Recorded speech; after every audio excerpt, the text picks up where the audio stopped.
Okay, and oh, I should have brought water. Should I be back? I'll be back. I'm back. Hey guys, so,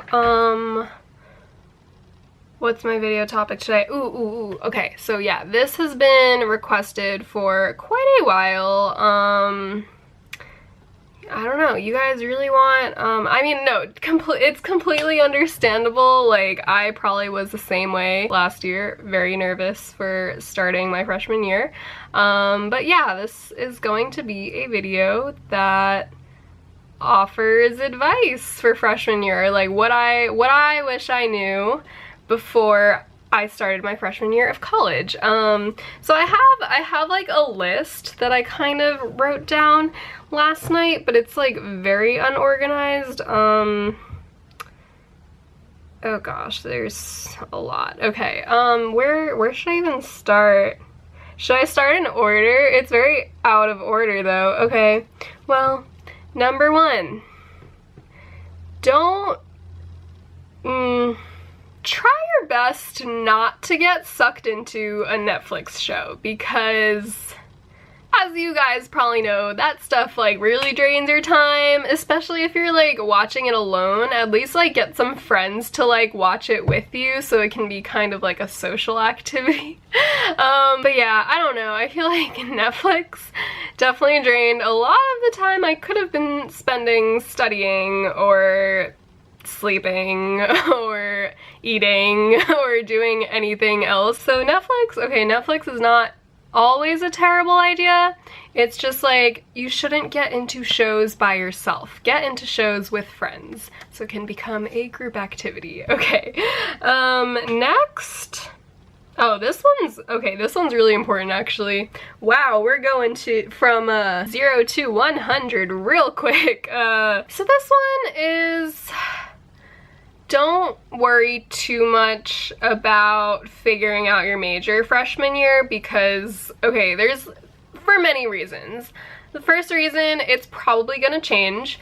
The second reason, especially if you go in not really knowing what you want to major in, like, it's so much stress. And I know I like definitely took a lot of like the intro classes for like various majors, and I didn't really like any of them, and then at a certain point it starts almost feeling like you're just picking the major that you hate the least instead of like the major that you're supposed to like the best, you know?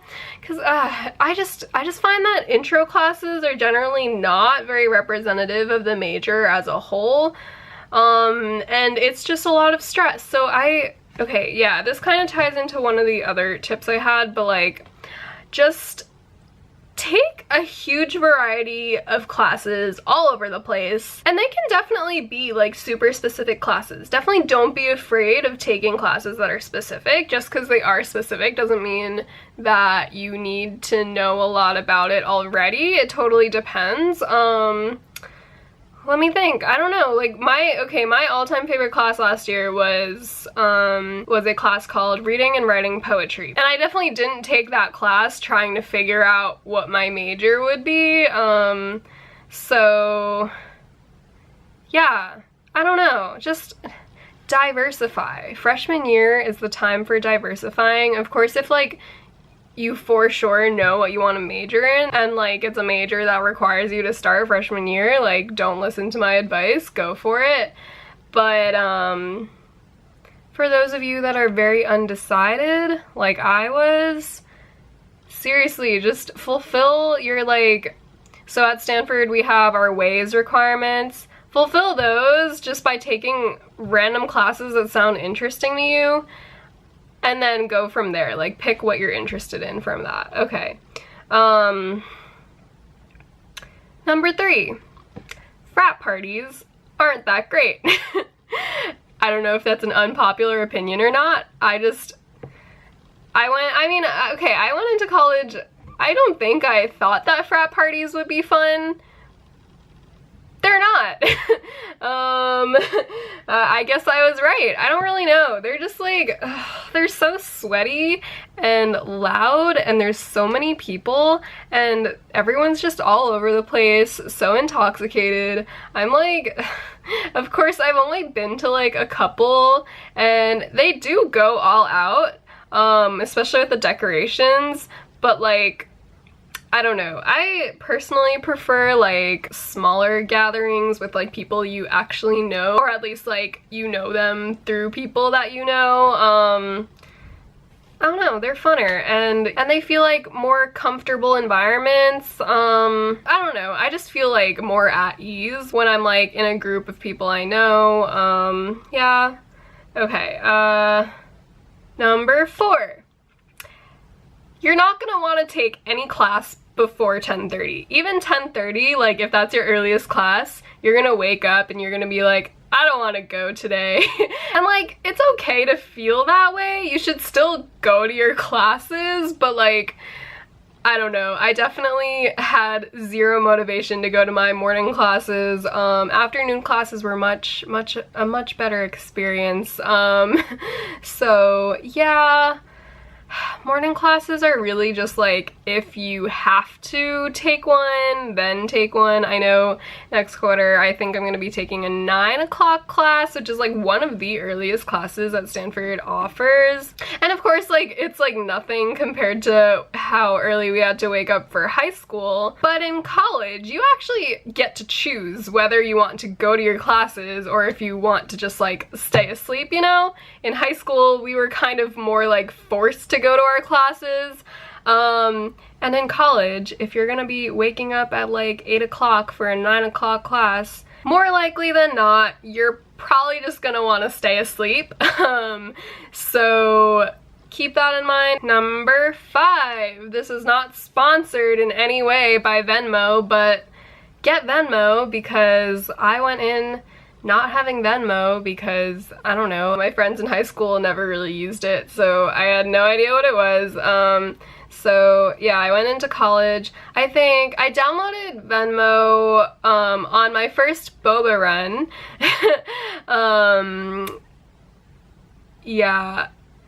I think I like offered to pay in cash, but I needed change, and people were like, what the fuck are you doing? Just get Venmo, so I did. Oh, for those of you that might not know what Venmo is, I feel like these days everyone knows what Venmo is though, right?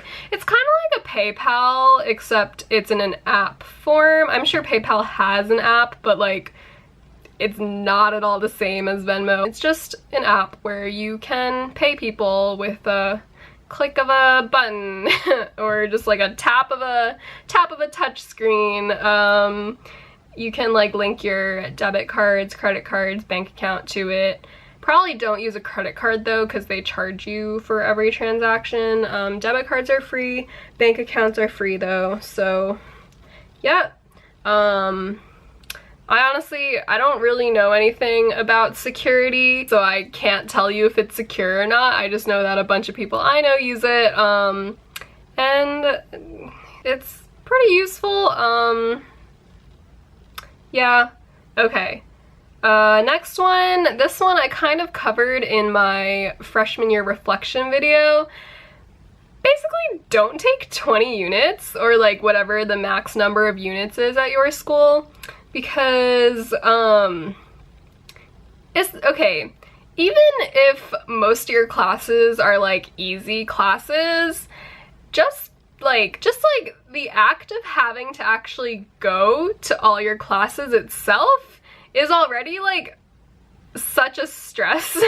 And you might not like think that right now when you're like listening to me talk, or even when you start classes, but it does take a toll, like having to be at all these places. I don't know, I think it does take a lot of energy, and then on top of that, having homework assignments for these classes and having exams for these classes, you're not allowed to take a class that has its final exam at the same time as another class, so definitely like check that before you like legitimately commit to a class, because final exams they try to schedule them based on the time of the class, but sometimes they may overlap. Okay, next.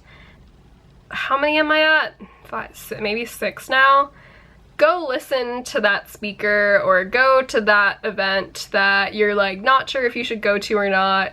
Or like if you have some huge homework assignment due the next day and you're like, I don't know if I have time for this, go to that event. Something that I will never forget is the time I went to listen to Supreme Court Justice Ruth Bader Ginsburg speak on campus. Like, that was just unforgettable. She was so amazing. Oh my god, goals. I mean, yeah. I legitimately would have regretted missing that so much, even though I'm pretty sure I had a CS midterm the next day. It didn't go the best it could, but at least I got to see fucking RBG, like, come on. So, yeah, go to that talk, go to that concert, go to that event. I really don't think you'll regret it. Like, I feel like, I don't know, do take your studies seriously, but do go to these once-in-a-lifetime events, because, like, that's literally never gonna happen to me again, probably. So, yeah. Was that number 6? Okay, number 7. So you're gonna want to, either journal or write or take photos, or you're gonna want to, like, store your memories in some way, because, like, freshman year is gonna go by so quickly and you're gonna want to, like, be able to remember it somehow. Because I know for, like, me, even going into college, I was already forgetting high school, and I felt so bad about, like, having forgotten this, like, iconic part of my life, you know? So fall quarter I started kind of doing this, like, mini journaling thing, and I am so thankful that I did that, especially, like, my first quarter at college. That was so important to me. Yeah, I don't know, it's great to have that unique insight, because everyone's experience at college is gonna be different, and, like, I don't know, I feel like it's just, I'm so thankful that I actually, like, recorded some stuff from it, and not just, like, the physical events. Like, I can remember what happened during each quarter, but what I don't remember as clearly is how I felt during that quarter, you know, like, day to day, like, how I reacted to the events that happened. And so reading back, like, a little journal entry about how excited I was about this, like, one event, that was definitely, like, what I wanted to remember the most. So yeah, great idea. Record some memories. Okay, number 8. Okay, so this one I phrased in a very catchy way. I'm sure I'm not the first one to have invented this phrase. I'm sure I just heard it somewhere and am now co-opting it into this video. Learn to be comfortable with discomfort. So what I mean by that is, like, you're gonna have some really, like, real you're gonna have some real conversations with people. And this is not the same thing as a deep conversation. I feel like these days, deep conversations are often, like, not even that deep, and they're just trying to be deep to, like, make people think that they're deep. I don't know.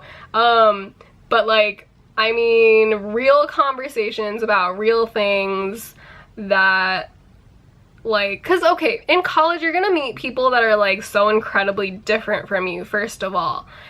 And so when you have conversations with them about things that are going on in the real world, oftentimes it's gonna affect them more than it affects you.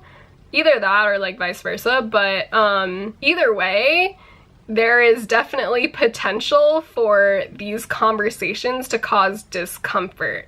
So, and that's okay. Like, that's supposed to happen. You can't really address a problem without bringing the problem to light. I've kind of talked about this before too, but, like, I feel like you can't ever solve a problem without recognizing it first. So yeah. Okay, so was that 8? Wow, I'm bad at counting. Let me count. Okay, 1, 2, 3, 4, 5, 6, 7, 8, 9. Oh, that was number 9? Dang, okay. I'll just keep going. I guess I'll title this 10 tips, but I'll finish this list. Okay, so number 10. You should really try your best to get to know your professors. I know like a lot of people say this, but I really did not take this advice to heart at all. But yeah, you want to get to know your professors.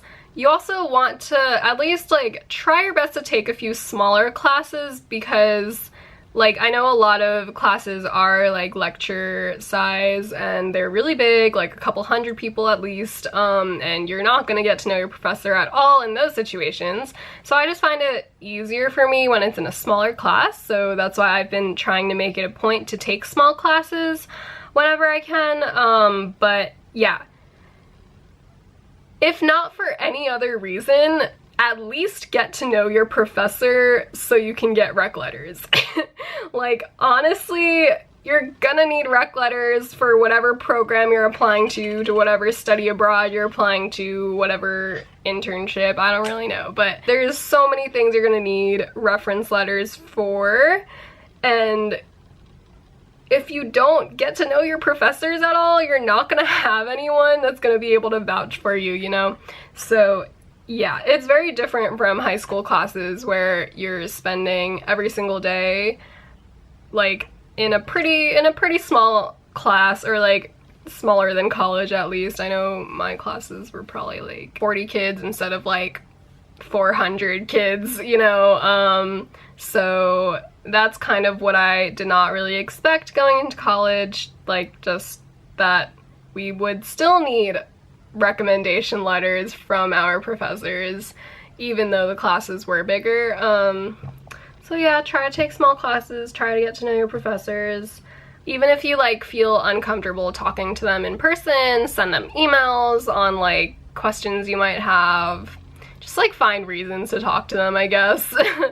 Okay, number 11. Don't take a class with a professor if it's a bad professor. So like, and of course you might not always know this beforehand, but definitely ask around. Like a lot of upperclassmen will actually have insight on the professors that you might be about to have. And if they say that the professor is bad, believe them. Don't take the class, because your professor really does shape your experience with the class, regardless of how much you like the topic. If you have a bad professor, you're probably gonna have a bad experience with the class, and you might not even want to major in it anymore, because that's definitely what happened to me. There were definitely certain like majors I was considering, but because I had a horrible professor for the intro class, I was like, yep, nope, not gonna major in that anymore. And that's just really unfortunate. Like that one professor can shape your entire like life course, honestly. Oh my god, that's like scary to even think about. But no, I'm pretty sure those majors were not for me anyway. And I just wish I did not waste so much time trying to like pinpoint a specific major that I should pursue in my freshman year. So learn from my mistakes, kiddos. Okay, what else? Number 12. Okay, so yeah, this is something that I think I can end on. Even if you haven't made friends in like the Facebook groups or like whatever else there is going on online these days, don't be afraid. You're definitely gonna make friends. The Facebook group is not everything. Like, so many people don't even talk in the Facebook group. I'm sure you've like seen this by now, but like most of the people that talk in the Facebook groups are like the same people over and over, and it's like the same handful of maybe like 5 or 10 people. So obviously in a class of like at least 1,000 or 2,000 or however many thousand kids are in your college class, that's not all of them. There are so many kids that are not talking in the Facebook groups regularly because they're just like you and they are waiting to actually get to college to make friends. And so you're not gonna be alone if you don't make friends before you get there. I feel like it's just, everyone's just jumping to the chase and trying their dang hardest to put themselves out there when it's not even necessary. You're gonna make so many friends in your dorm and in your classes and in clubs, extracurriculars. You're gonna meet so many people, honestly. Like, you're gonna be surprised by where you meet your friends. Hopefully that reassured you a little bit. I genuinely, from the bottom of my heart, hope this was a helpful video, and I hope that you guys feel excited for college. This should be quite an experience.